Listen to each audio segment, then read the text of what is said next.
New blood para raw mawala ang kabulukan ng DPWH. Ibang klase talaga ito si Senator Ping. Senator Ping, kung ganyan lang din pala ang nasa isip mo, dapat din talagang palitan ng new blood ang mga katulad nyo.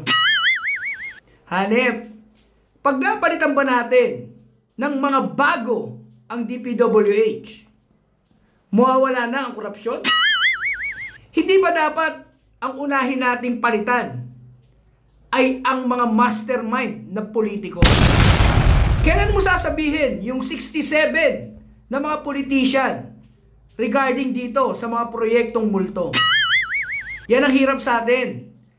Gagawin nating mga pon ang DPWH habang hindi natin kayang kastiguhin ang tunay na may pakulo nito. New blood, tama yan. Kaya nga dapat ang mga katulad nyo hindi na binabalik sa pwesto. Ingat!